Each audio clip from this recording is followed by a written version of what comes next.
तो क्या हम इस तरह से इकट्ठा होते हैं या सीधा जवाब देते हैं? जब हमारा अपना भाई कहीं पर थोड़ी सी जमीन ले लेता है तो हम आप देखते हैं, ना ताव देखते हैं, ना भाई देखते हैं, ना रिश्ता देखते हैं, ना नाता देखते हैं, सीधा किसी का खोपड़ा फाड़ देते हैं, किसी का क्या कर देते हैं, ये भी नहीं सोचते कि हमको अस्पताल में बचेंगे या नहीं बचेंगे, और हाथों हाथ निपटारा कर देते हैं। आज हमारे इस 8 गांव की जमीन छीनी जा रही है और हम सब लोग यहाँ पर एक आस लेकर के प्रशासन से भीख मांगने के लिए एक तरह से इकट्ठे हो रहे हैं।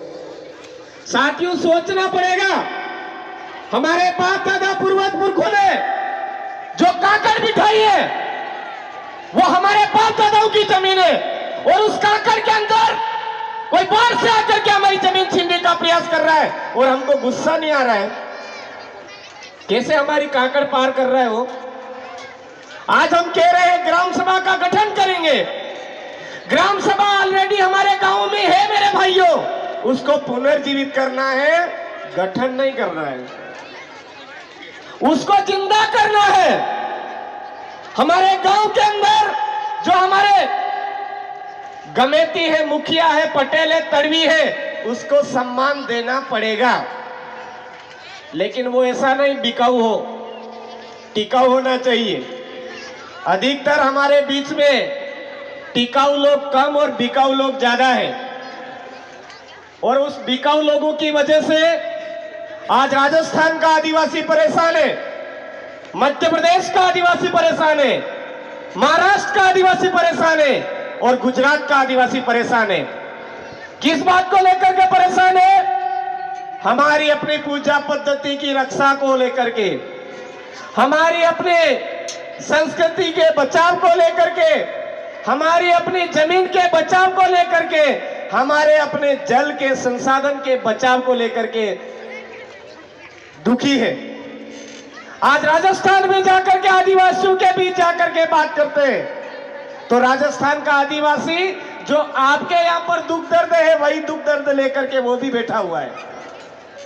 महाराष्ट्र के बीच में जाकर के बात करते हैं तो महाराष्ट्र का आदिवासी भी इसी चीजों को लेकर के परेशान है। गुजरात के अंदर जाते हैं तो गुजरात के अंदर भी आदिवासी यहां की जो समस्याएं हैं उन्हीं को लेकर के परेशान है। परेशानी की जड़ क्या है भाई? परेशानी की जड़ यह है कि जब हमारे गांव में मौत होती है तो हम सब बिन बुलाए वहां पर जाकर के बैठते हैं। ना कोई कांग्रेस, ना कोई बीजेपी, ना कोई ईसाई, ना कोई हिंदू, ना कोई अलाना, कोई फलाना ढिगड़ा, कुछ भी नहीं। एक जादम पर बैठ जाते हैं और सब मिलकर के सामाजिक कार्यक्रम समाज के रीति रिवाज अनुसार करते हैं। लेकिन जैसे ही उस समाज से उठ करके जरा से बगल में जाते हैं तो अभी मैं रास्ते में देखता आया हूं, झोपड़ी टूटी है तो कोई दिक्कत नहीं है, झंडा उससे बड़ा लगना चाहिए, झोपड़ी से बड़ा लगना चाहिए। किसी के फुलड़ी का झंडा लगा हुआ है, किसी के हाथी का झंडा लगा हुआ है, कोई अलाने का लगा हुआ है, कोई फलाने का लगा हुआ है। सही है गलत है? फिर रास्ते में देखता आया हूं मैं, किसी पर लिखा हुआ है हिंदू राष्ट्र, किसी पर कौन सा भगवा, कोई फलाना, कोई ढिगड़ा, ऐसा झंडा लगा हुआ है। तो मेरे भाइयों, सबसे ज्यादा जो परेशानी की जड़ है वो हमारे घरों के ऊपर अलाने फलाने ढिकाड़े अलग अलग कलर के जो झंडे लगे हुए, वही हमारी असली जड़ है हमारी परेशानियों की। जिस दिन हम ये झोली झंडे जो हमारे घरों पर लगा रहे हैं वो झोली झंडे उखाड़ के बाहर फेंक देंगे, उस दिन हमारी जमीन की तरफ कोई आंख उठा करके नहीं देखेगा। ये सच्चाई है।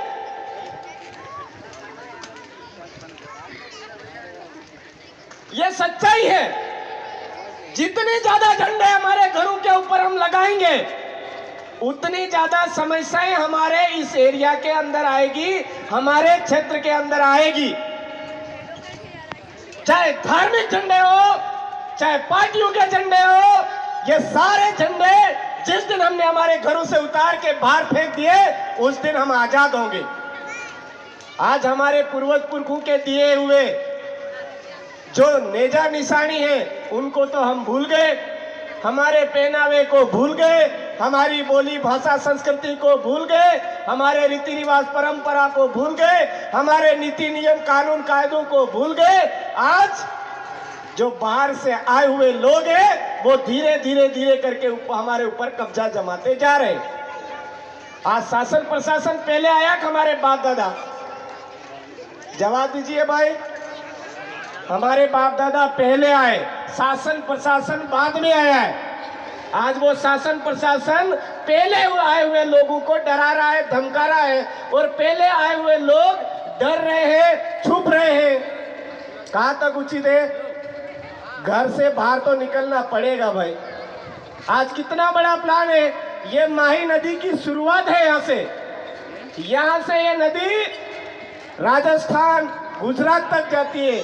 अगर यहीं से शुरुआत से ही इस नदी के अंदर जहर घोल देंगे तो पूरे राजस्थान के आदिवासियों की जमीन हमारे हाथ में आ जाएगी, मध्य प्रदेश के आदिवासियों की जमीन हमारे हाथ में आ जाएगी, और गुजरात की जमीन, आदिवासियों की जमीन हमारे कब्जे में आ जाएगी। और ये देश जो आदिवासियों का है वो देश हमारे कब्जे में आ जाएगा। कितना बड़ा खेल है कि नहीं है या नहीं है? खाली नदी के किनारे शुरुआती दौर में आकर के खड़ा होना और यहाँ से जहर डालना उनका मकसद है, और जहर डाल करके पूरे राजस्थान, मध्य प्रदेश और गुजरात के आदिवासियों को खत्म करने का बहुत बड़ा प्लान है मेरे भाइयों। हम छोटी सी बात लेकर के नहीं बैठी। यहाँ पर आज बाहर की कंपनी आकर के बैठती है, इसका मतलब हमारे राजस्थान के आदिवासियों को मारने के लिए हम जमीन दे रहे हैं, गुजरात के आदिवासियों को मारने की जमीन दे रहे हैं। इसलिए आप जितने मजबूती से यहाँ पर प्रशासन से मुकाबला कर रहे हो, उतने ही मजबूती से डटे रहे। राजस्थान का आदिवासी पूरा आपके साथ में खड़ा है, आप डरे नहीं, पीछे नहीं हटे। आज ये माही नदी के किनारे किनारे, ये माही नदी जहां तक जा रही है वहां के सारे आदिवासी आपके साथ में खड़े हैं। लेकिन एक बात का ध्यान रखें, यहाँ से मंच से बोलने वाला हर आदमी आपका बचावी और हर आदमी आपका हितैषी है, ये इसकी कोई गारंटी नहीं। मैं यहाँ आया उससे पहले ही मैंने सुना है कि 4 साल तो आदिवासी आदिवासी करते, और चुनाव आते ही कोई 5,000 रुपए की औकात रखता है, कोई 10,000 रुपए की औकात रखता है, कोई 15,000 रुपए की औकात रखता है, और कोई तो खाली एक पेटी की औकात रखता है। इस तरह से बिक जाते हैं और 4 साल फिर आदिवासी आदिवासी करते रहते हैं। समझ में आया?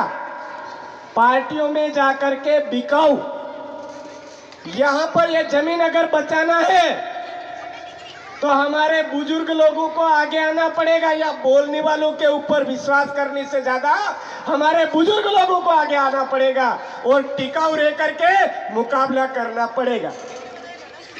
बाकी ऐसे बिकाऊ लोगों को अगर आप ज्यादा से ज्यादा वरीयता दोगे तो वो आगे जाकर के आप सबको बेच देगा। जितनी ज्यादा पब्लिक होगी उस पब्लिक के अकॉर्डिंग आगे जाकर के बोलेगा कि ये इतने पब्लिक है, इतने हजार में हम सौदा करते हैं, कांग्रेस का झंडा लाओ, बीजेपी का झंडा लाओ, और वो घुसेड़ देगा उसके पिछवाड़े में। ये हकीकत है। आज पूरे देश के आदिवासियों के बीच में हम जाकर के बात करते हैं, समझते हैं, दुख दर्द जानते हैं, तो वहां यही बातें सामने आती है कि हम पे अच्छा साथ दिया था किसी आदमी का, लेकिन वो बीजेपी में जाके घुस गया, वो कांग्रेस में जाकर के घुस गया, वो आरएसएस में जाके घुस गया, वो उधर जाके घुस गया, वो ईसाई मिस्त्री का दल्ला बन गया। ये ऐसे दलाल लोग ही हमारे आदिवासियों को खत्म करने का काम कर रहे हैं। इसलिए मेरे भाइयों, आपको ये जितने भी बाहर से आए हैं उन लोगों के ऊपर तो भरोसा ठीक है करना ही है, लेकिन सबसे ज्यादा विश्वास करना है तो 8 गांव के आदिवासी और यहाँ के गमेतियों को मजबूती से खड़ा रहना है। गर्दन कट जाएगी लेकिन जमीन नहीं देंगे, ये हमको ध्यान रखना है। वास्तव में अगर जमीन बचाना चाहते हो तो आप 8 गांव के आदिवासी एक जाजम पर रहोगे तो ही जमीन बचेगी। बाकी मैं आज राजस्थान से आया हूँ बोल के ये चला जाऊंगा, पीछे आपका भाई मांगू दादा तो हमारे साथ में है और पीछे से एक गड्डी लेकर के बैठ गया उसके साथ में, तो मैं क्या कर लूंगा? सही बात है कि नहीं है? होगा या नहीं होगा?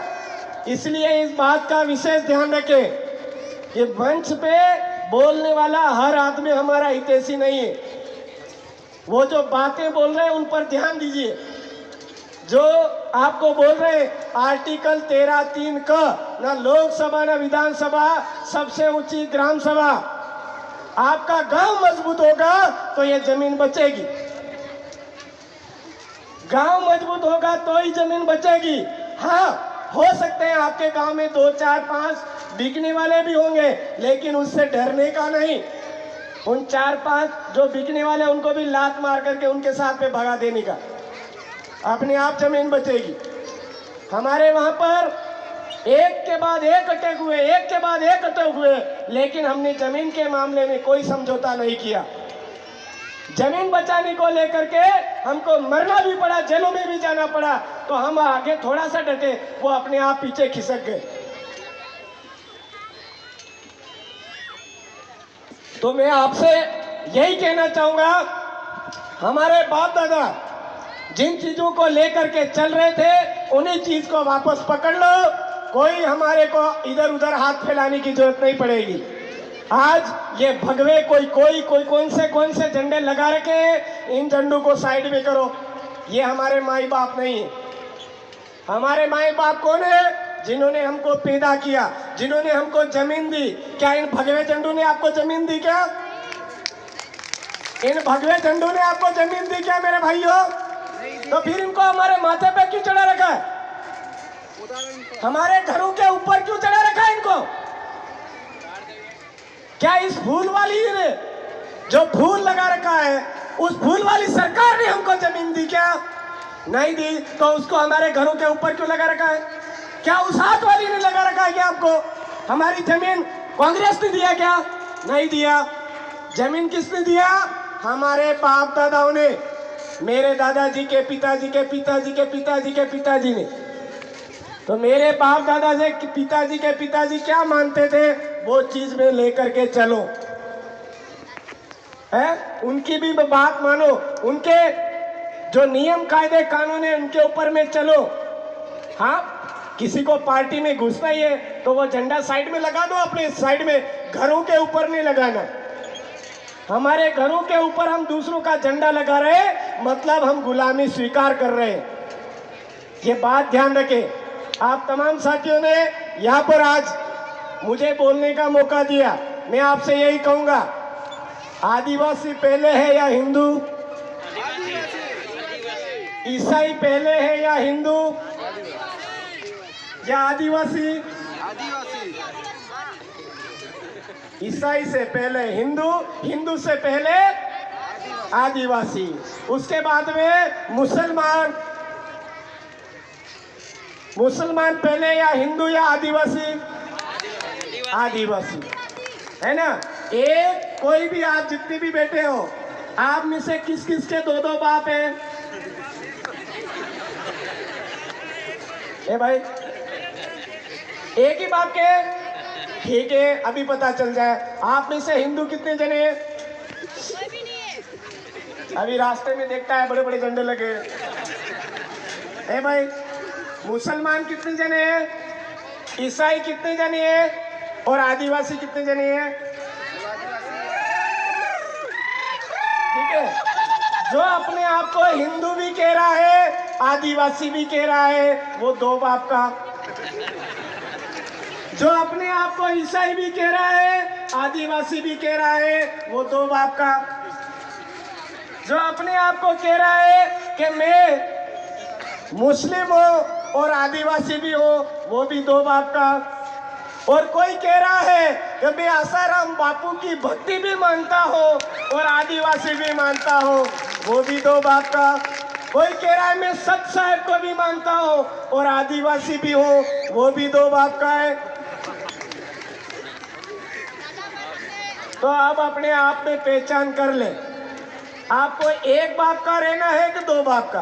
एक बाप का। अगर एक बाप का रहोगे तो आपकी जमीन कोई नहीं ले पाएगा। अगर दो बाप के बने तो आपकी जमीन जाएगी।